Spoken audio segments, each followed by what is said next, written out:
Lucas capítulo 9, versículo 23. Depois disse a todos: se alguém quer ser meu seguidor, que esqueça os seus próprios interesses e esteja pronto cada dia para morrer como eu vou morrer e me acompanhe. Na versão clássica da Bíblia corrigida diz: e dizia a todos: se alguém quer vir após mim, negue-se a si mesmo, tome cada dia a sua cruz e siga-me. Podemos orar ao Senhor? Em nome de Jesus Cristo. Obrigado, Deus, por esta noite que está sendo, Senhor, uma noite muito abençoada nas nossas vidas. Porque até aqui o Senhor nos abençoou e nos permitiu estar reunidos no Teu nome para prestar este culto em Tua honra. As canções que nós cantamos, os aplausos que nós demos nesta noite, Senhor, cada palavra, tudo, Senhor, é para o Teu louvor, para a Tua honra e para a Tua glória. E quero pedir ao Senhor neste momento que o Teu Espírito Santo me conceda a graça, a sabedoria, a inteligência, o conhecimento para transmitir à Tua igreja a Tua santa palavra. E que esta palavra, Senhor, possa cumprir o Teu propósito na vida de cada pessoa que a ouvir. Em nome de Jesus, amém. Podemos assentar. Meus queridos irmãos, desde que Jesus esteve aqui na terra, se manifestou, desde que o Verbo de Deus se fez carne habitando entre os homens, que o convite para quem deseja se tornar discípulo está aberto para todos. Durante o ministério terreno de Jesus, Jesus estava sempre cercado por multidões de pessoas. Pessoas de todos os tipos, de todas as qualidades. Pessoas que queriam receber milagres, pessoas que eram consumidores de bênçãos, porque estavam ali acompanhando Jesus pelos milagres, pelos pães. Haviam simpatizantes da causa, admiradores. Haviam pessoas que eram curiosas, porque onde tem gente sempre tem curioso também. Haviam inimigos. Haviam alguns poucos discípulos e menos ainda amigos de Jesus. Mas Jesus estava sempre cercado por pessoas. E nesse texto que nós acabamos de ler, vejam que no verso anterior, Jesus ele se dirige aos discípulos. E ele fala para os discípulos sobre o sofrimento que ele haveria de passar. É interessante que, no verso anterior, a palavra de Jesus é para os discípulos, não para a multidão. Jesus ele chama os discípulos à parte. E ele fala para eles: olha, o Filho do Homem terá de sofrer muito. Ele vai ser rejeitado pelos líderes judeus, pelos chefes dos sacerdotes, pelos mestres da lei. Ele será morto e no terceiro dia será ressuscitado. Existem palavras de Jesus que não é para a multidão. Existem palavras de Jesus que são apenas para quem é discípulo. Então, esta palavra acerca do sofrimento, da morte e da ressurreição de Jesus foi uma palavra revelada somente para os discípulos. Mas a seguir, Jesus se volta para a multidão. Então agora Jesus não está mais falando somente para os discípulos. Ele está falando para toda aquela multidão que o acompanhava. E ele apresenta 4 passos necessários para quem deseja se tornar discípulo. Eu imagino que se Jesus tivesse dito o que ele falou em particular para os discípulos, para a multidão, talvez ninguém ia querer ouvir o que Jesus tinha a dizer. Mas Jesus, ele fala para os discípulos, e agora ele se volta para a multidão, e ele apresenta 4 passos para quem deseja se tornar discípulo. Eu diria que, infelizmente, no tempo que nós estamos vivendo, muitos pregadores, na intenção de conquistar a simpatia das pessoas, ou de arrebanhar multidões, muitos pregadores no sentido de querer ter o apreço da maioria das pessoas, têm omitido nos seus sermões estes passos ensinados por Jesus nesse verso que nós acabamos de ler. E não somente estes passos que são necessários, muitos pregadores também, eles têm omitido outras exigências que envolvem a mensagem da cruz, porque o propósito deles é proclamar um evangelho que não tenha compromisso, um evangelho que seja relativista, que agrade a todos, um evangelho secularizado de acordo com o padrão do mundo. Mas se vocês estão aqui nesta noite e estão dedicando este tempo para o culto do Senhor, e são discípulos, então me permita lembrá-los desses 4 passos que Jesus ensinou que quem quer ser discípulo precisa praticar. E o primeiro passo que Jesus ensina é que a pessoa precisa querer ser discípulo. Esse é o primeiro passo. A pessoa... Vou trocar de microfone aqui que eu acho que esse não está bom. A pessoa precisa primeiro querer ser discípulo. Olha o que Jesus está dizendo. Se alguém quer, ou se alguém quer vir após mim, se alguém quer ser o meu seguidor.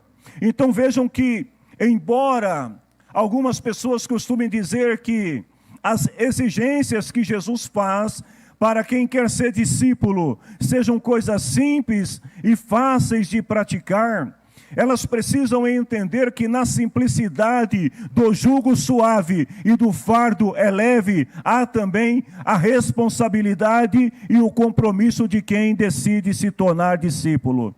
Então esse comprometimento que Jesus está exigindo para algumas pessoas acaba se tornando algo muito difícil e oneroso. Por quê? Porque muitos não querem se comprometer. Muitos não querem ter a responsabilidade de ter que renunciar coisas em suas vidas. Mas eu quero nesta noite fazer uma pergunta para vocês. E eu sei que eu estou falando para uma plateia de crentes inteligentes que conhecem a palavra de Deus. Quanto você acha que custa para ir ao céu e quanto você acha que custa ir para o inferno? Já parou para pensar nisso? Porque às vezes as pessoas dizem assim, eu quero Jesus, mas não quero me comprometer. Eu quero Jesus, mas não quero ter a responsabilidade de ser discípulo.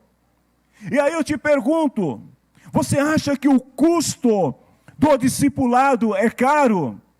Que ir para o céu custa caro? E quanto é que você acha que custa ir para o inferno? Queridos, com certeza, o caminho do céu, ainda que seja o caminho estreito, ainda que seja o caminho da renúncia, ainda que seja o caminho do sofrimento, ainda é um preço menor que você pode pagar, um preço bem menor do que o caminho largo que leva à destruição.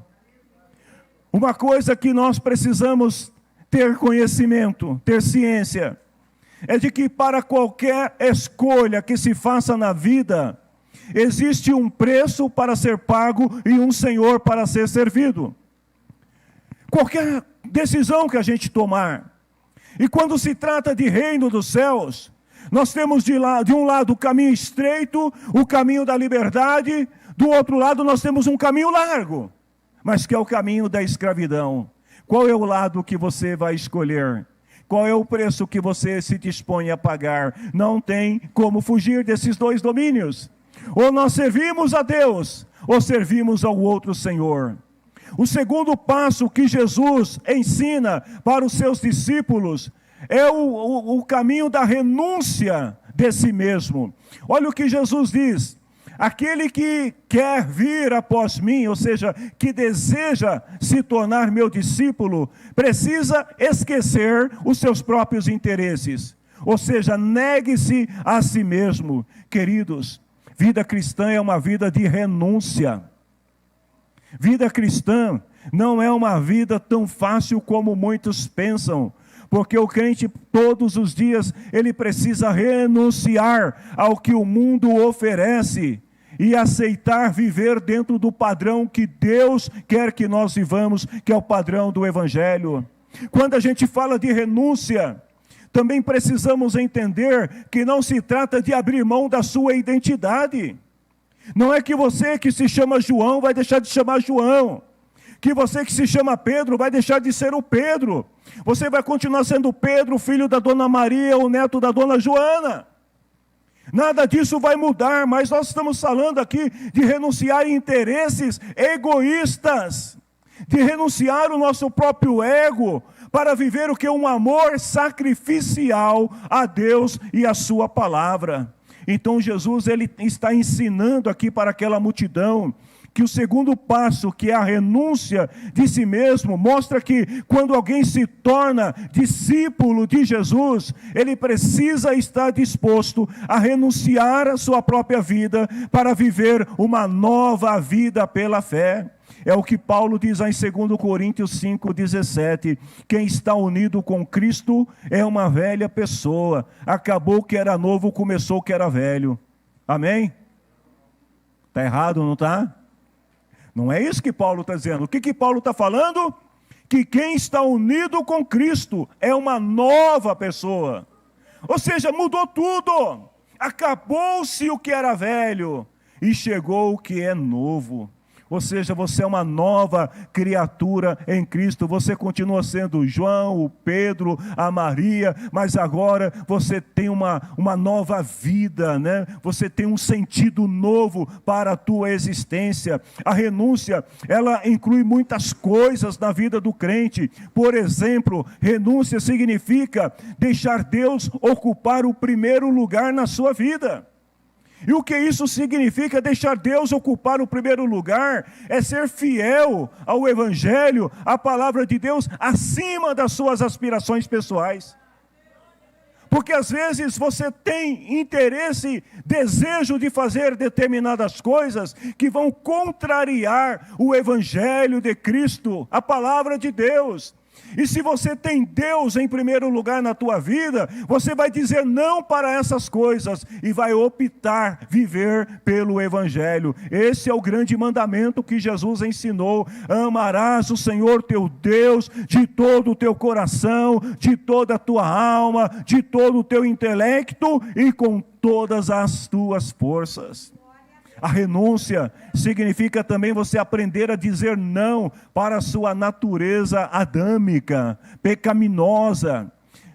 Renúncia significa desviar-se daquilo que é mal, não só daquilo que é mal no sentido espiritual, mas daquilo que também que é mal no sentido físico e moral. É se desviar dos padrões destrutivos que podem corromper a sua vida por completo. Veja o que Paulo diz lá em Efésios 4, 23 e 24. Portanto, abandonem a velha natureza de vocês.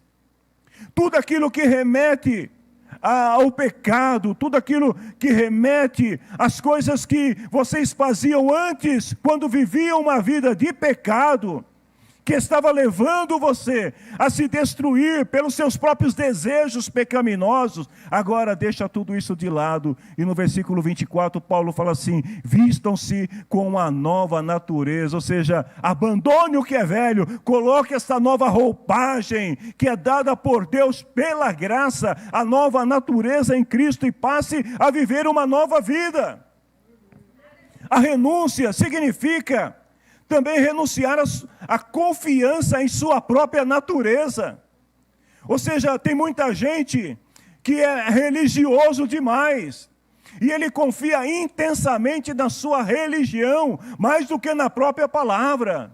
Renúncia significa abrir mão da sua religiosidade, do seu intelecto, ou seja, da capacidade, dos recursos que você tem, e entender, vejam bem, eu vou falar bem pausadamente isso para você poder entender que a salvação é exclusividade de Deus. Salvação não é exclusividade da religiosidade, não é do intelecto, do conhecimento, não é dos recursos, não é das capacidades que você possui. A salvação é exclusividade de Deus. E para alcançar esta salvação, só existe uma forma: a gente precisa estar em Cristo, se tornar discípulo de Cristo. Olha o que Provérbios 28, 26 diz: quem confia em si mesmo é tolo. A pessoa que acha que por ela viver dentro de um padrão que ela considera superior aos outros, já alcançou a salvação, é um tolo. O homem, a mulher que confia em si mesmo é um tolo, mas quem segue os ensinamentos da sabedoria terá segurança. Então, quando a pessoa, ela renuncia a si mesmo e ela passa a ser discípulo, ela também se torna o que? Membro da Igreja de Cristo. Aliás, hoje, na escola dominical, nós tivemos uma aula muito importante sobre o plano de Deus através dos séculos até a chegada da igreja, como a nação que representa o corpo de Cristo, o povo escolhido de Deus. A igreja, ela é a agência do reino de Deus aqui na terra. Olha que coisa linda. Eu não estou falando da igreja, a denominação que tem um CNPJ, a denominação física, mas eu estou falando de uma igreja que está muito além das denominações, que une povos de todas as nações. Esta é a igreja de Cristo. E o crente, ele precisa entender que ele foi salvo, não para viver só uma vida de filho de rei, sabe? Como que é a vida do filho do rei, de príncipe, né? Eu quero ser príncipe, né? Tem muita gente que diz isso, né? Eu sou príncipe no reino de Deus. Amém, glória a Deus. Mas só que no reino de Deus os valores são diferentes dos valores mundanos, porque o príncipe serve. O maior é menor. Então vejam bem, as pessoas precisam entender que ser salvo não é viver uma vida privilegiada como filhos, mas é também colocar-se à disposição de Deus, com seus dons, com seus talentos, com as suas habilidades, para servir no reino de Deus e ao próximo.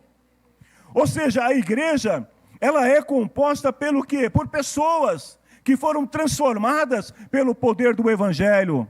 E essa transformação, ela tem que ser evidente. Então, quando a pessoa renuncia tudo para se tornar um discípulo de Jesus, e ela passa a fazer parte, ela se torna membro integrante da igreja de Cristo, essa transformação, ela precisa ser evidente. As pessoas têm que olhar e ver na pessoa, nas suas qualidades, na sua ética, tem que ver na maneira como ela serve, a marca de Jesus. A marca da transformação de alguém que realmente está servindo a Cristo, que renunciou a si mesmo para servir o padrão de Cristo. Essas marcas, por exemplo, podem ser vistas lá em Gálatas capítulo 5, 22, que são as qualidades do fruto do Espírito. A igreja, ela é um espelho que reflete a glória de Deus em sua vida diária. Você já parou para pensar nisso? Você é um reflexo da glória de Deus para o mundo. O que significa isso? Que por onde você anda, a glória de Deus, ela tem que estar sempre brilhando em você. E outra coisa, esta glória que está brilhando em você, não é mérito pessoal, nem meu e nem teu.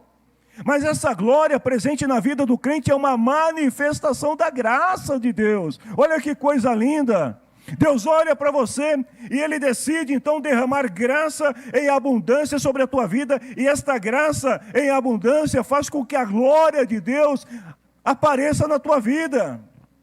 Então a questão, quando Jesus fala de renunciar aqui, não está relacionada ao fato de você pecar ou de não pecar. Porque pode ser que hoje, antes de você vir para o culto, você tenha,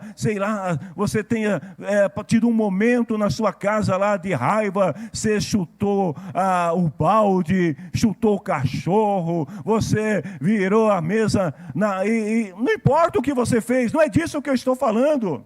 Porque se você pecar e você confessar os teus pecados a Deus, Ele é fiel para te perdoar, para te purificar e justificar. Mas quando a gente fala desta manifestação da graça, que é a glória de Deus na vida do crente, nós estamos falando sobre o seguinte: você tem glorificado a Deus na tua vida? Porque é aí que a glória aparece. A glória aparece quando você glorifica a Deus. A glória aparece quando, mesmo que você tenha pecado, você vai diante do Senhor e você se prostra diante dele e fala: Senhor, eu pequei. E quando você reconhece o teu pecado, a graça vem. E com a graça vem o que? Vem a glória de Deus. Por isso que Paulo fala lá em 1 Coríntios 10, 31 e 32, irmãos, tudo o que vocês fizerem, façam para a glória de Deus. A glória tem que estar presente na sua vida, tem que ser parte da sua vida. Se você renunciou a estar no mundo, viver no padrão do mundo, para estar seguindo a Jesus, a glória de Deus tem que ser parte da tua vida. Vejam bem, queridos, algumas pessoas até dizem assim: mas eu não preciso mudar de vida para receber a glória de Deus. Eu não preciso de transformação, não preciso me comprometer. Afinal de contas, Deus é amor, e se Deus é amor, o resto não importa. Mas deixa eu te falar uma coisa, Jesus está ensinando aqui o seguinte: se você deseja, você renuncia. Se você deseja, você abre mão.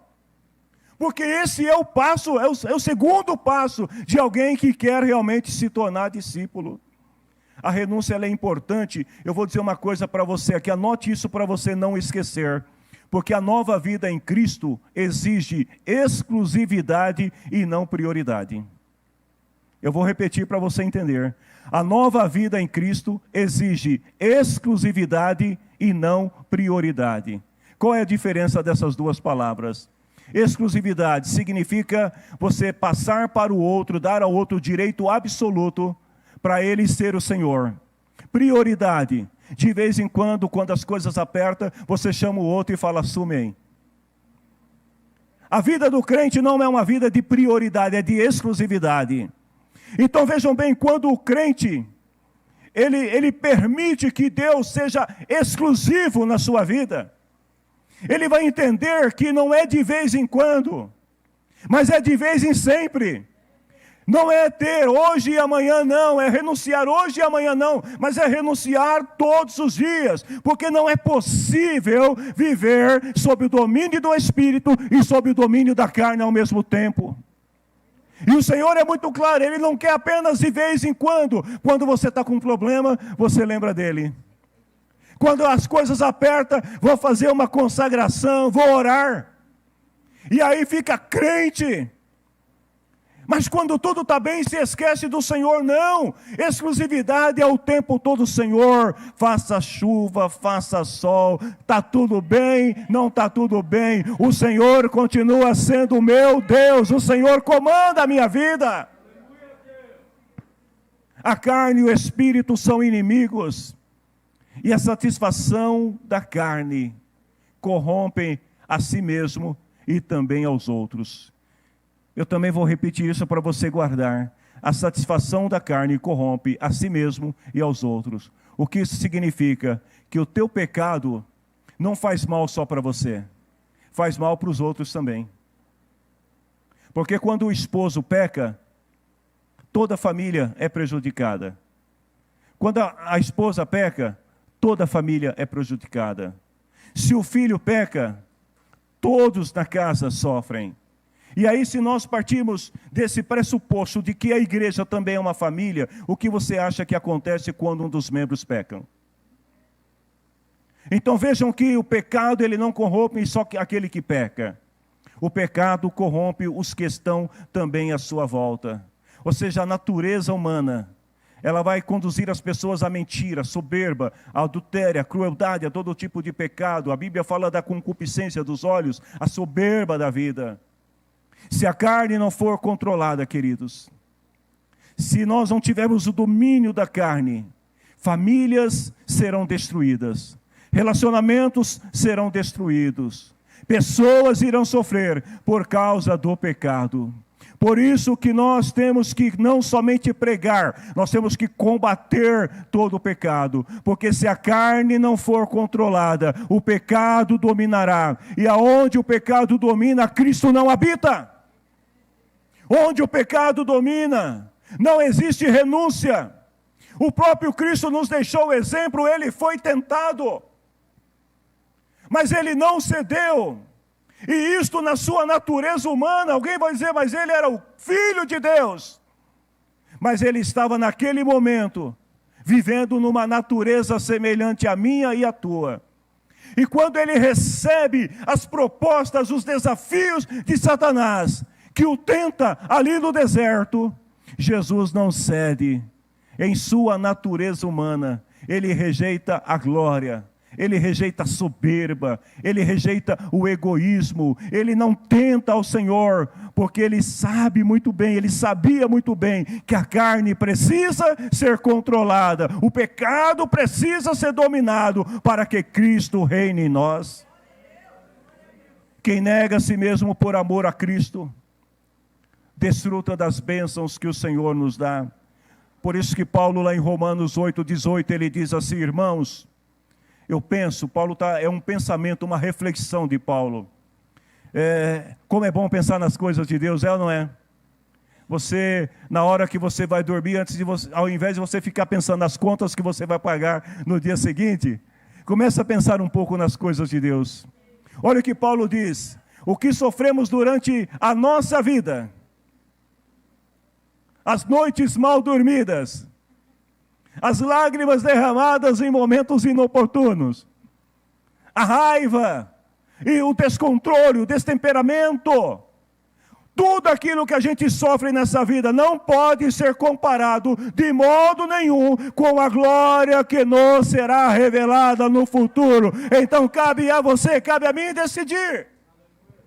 Eu penso na glória, eu vivo com a minha mente em Cristo, ou eu me entrego ao sofrimento da vida presente, que não se compara com aquilo que o Senhor tem para nós.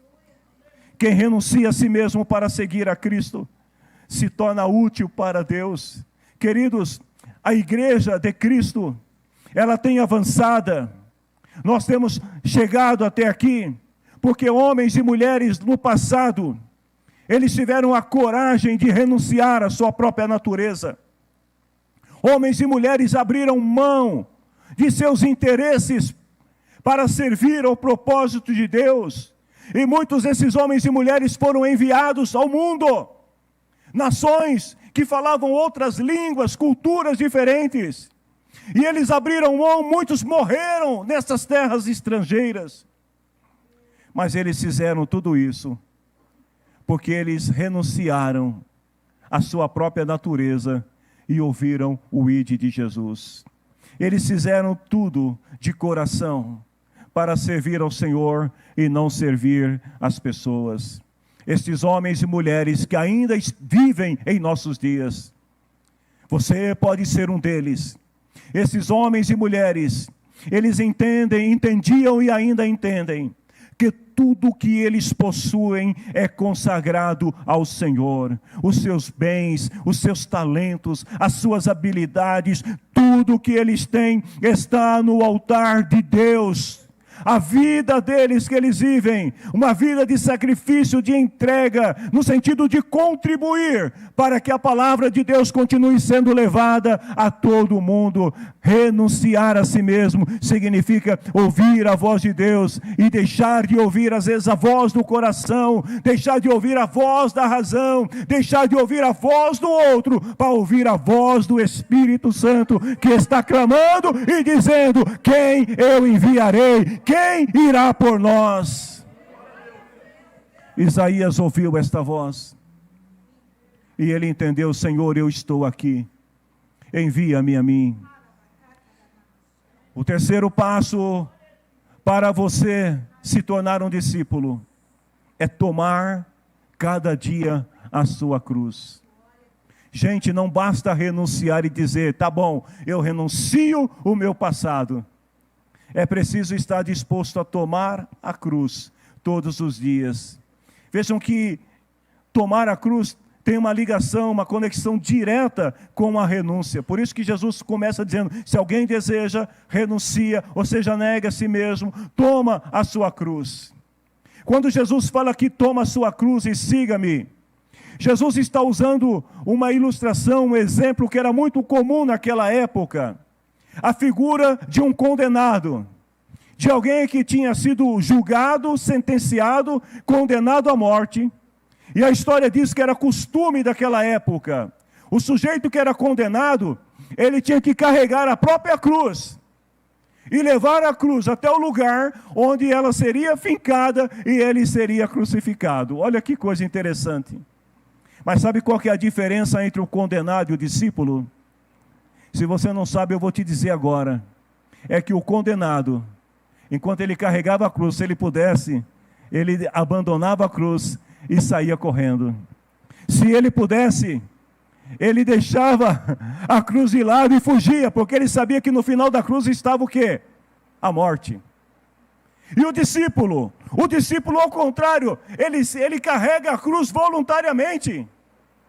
O discípulo tem prazer em carregar a cruz, ele não foge, ele não deixa a sua cruz, ele não vai para longe, mas ele continua carregando a sua cruz. Como Paulo diz, ele combate o bom combate, ele faz o melhor que pode para poder chegar no fim, e lá no fim ele receber a coroa que o Senhor tem preparado para ele.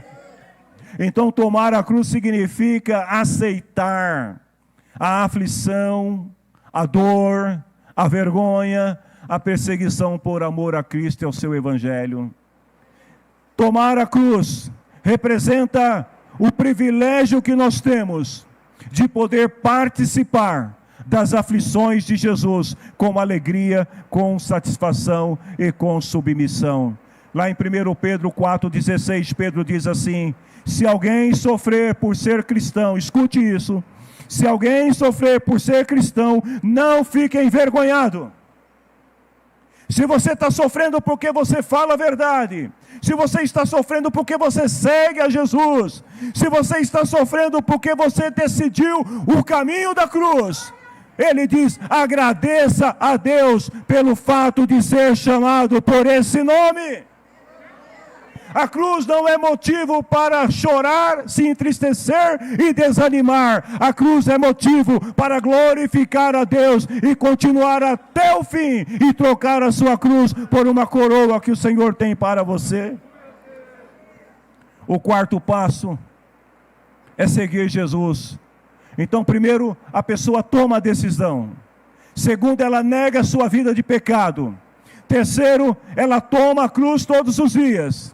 E quando ela toma a cruz todos os dias, começa a ter os conflitos. É assim ou não é?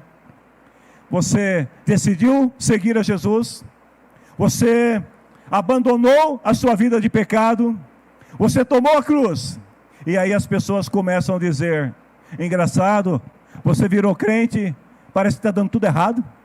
É assim? Você virou crente, está diferente. Parece que ficou mais metido depois que virou crente. Ah, você virou crente e agora você não vai mais para as reuniões familiares onde todo mundo se embriaga, enche a cara. Você se tornou crente e agora você não bebe mais, não vira a noite tomando todas. E aí começa a vir o quê? Os conflitos, as acusações. Mas tudo isso é fruto da sua decisão por você ter preferido tomar a cruz e seguir a Jesus. Esse último passo mostra que quem renuncia, quem quer, quem renuncia e quem toma a cruz, irmãos, está pronto para ser discípulo. Porque tem muita gente que quer, mas não consegue renunciar. Tem muita gente que quer e até consegue renunciar por um tempo, mas quando ele pega a cruz, ele já começa a reclamar, essa cruz está muito pesada, não serve para mim.